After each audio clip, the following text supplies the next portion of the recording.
There was always this idea that if we want something, first we're going to try to make it.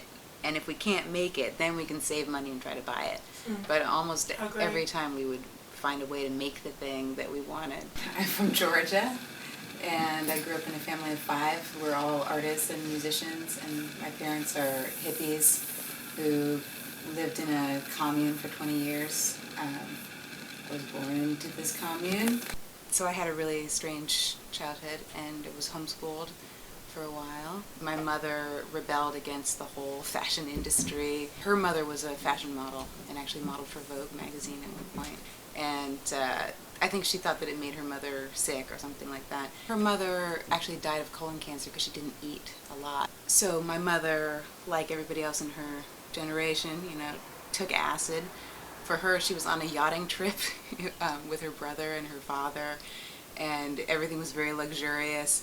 They ran away, she and her brother ran away to an island and stayed there for a week, and her family was looking for them, and they decided that they were going to leave the whole WASP society that they were a part of. Ended up living in this commune where people wore, it was almost like a monastic order. It was like a co-ed monastery. They took a vow of poverty. They didn't own anything. They would work outside of the commune and pool all of their money together, and then everybody would get an allowance of $7 a week. Yeah, my dad had a different story. He was from a family that had been very lower class. His father was a gypsy. His mother was like Romany. So my grandfather was really smart, so he started fixing things in factories, and he eventually fixed so many broken factories and stuff that he had enough money to buy a factory himself. But my father was one of 9 children, and he just got swept up in the whole 60s movement and joined a commune. It definitely gave me no chance of ever fitting in, which meant that I was just forced to be myself. As soon as my mother knew I was going to be a girl, she told all of her friends in the commune that they were never allowed to compliment me on my looks, because she didn't want me to be preoccupied with being beautiful. So really, until I was probably 10 years old, nobody was ever allowed to say that I was pretty or even that I was cute. And they were only allowed to compliment me on my accomplishments. It definitely gave me a strange attitude towards being good looking. It was never really important to me. Yeah, I've never worried too much about what will happen when I get to be a very old lady and nobody finds me attractive anymore. It was a really nice place to be a child because we had a lot of freedom and ran around in the woods all day. But once I got to be a teenager, I wanted to see the world. Because my family didn't have a lot of money, the only way that I saw to do it was to study really hard and go to a good school, get a scholarship. And eventually went to Yale and studied sculpture. I stood out like a sore thumb, and it was like, either you feel really awkward and shy and weird here, or you just go like, hey, it's showtime. Already looking at me being like, what is she doing? Let's make it into a spectacle. At a certain point I was like, I'm such a freak, I'm just gonna let these like waspy Connecticut people play with me and explore the freaky world of Larkin Grimm. I play psychedelic folk music, and I travel all around the world playing solo or with my rock band. My biggest influences would be early David Bowie, Tyrannosaurus Rex and T-Rex, Donovan, Fairport Convention.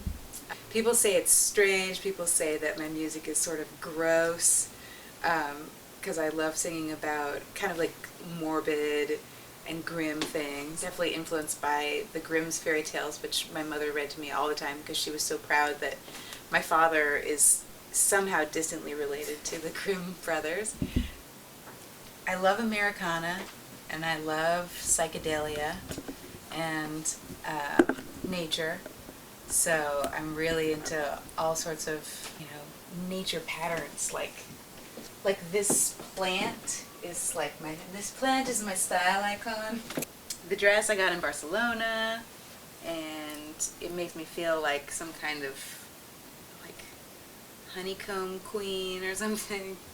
And it's just like it's a power dress. It's got the possibly vaginal or eyes.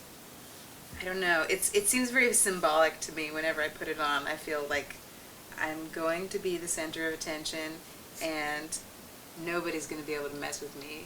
This was my wedding dress, which I made for my wedding last year, and we had it in the East Village, and I didn't have a huge budget for the wedding, and I thought maybe instead of spending a bunch of money on a dress, I'll spend the money to buy a sewing machine and set up a sewing studio for myself. I had never made a dress before, but I did study sculpture, so I took it as I'm going to make a three-dimensional thing that I can wear, and this was some leather, and these are some chicken feathers, and it just came together, and it was just really fun. When I play solo and I'm playing more sort of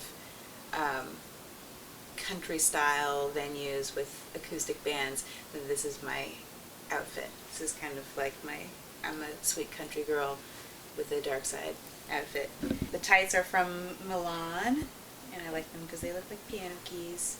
The tarot, I read tarot cards, and the tarot is an archetypal deck. When you're laying out a tarot spread, you've got all of these different archetypal characters that make you think about different processes in your life of, embodying these archetypes. It's one of those things that helps you to clarify your thoughts about how you're living your life, and are you progressing along the path, the way that you ought to be? Being an artist is definitely, you have to be alone a lot, and the danger of being alone is that there's nobody around to cheer you up. If you get going down a dark path in your mind, definitely I wouldn't be able to make the sacrifices necessary to be an artist if it didn't make me happy in the end. It's like I have a very small tribe, If you grew up in pop culture, if you grew up in New York City, you have a really big tribe, and there are so many people that understand the same stuff. You go to a dance club and they start playing a song and everybody's like, yeah, they have the same memories of this and at the same time. And for me, it's just my brothers and sisters. It's 4 other people and myself.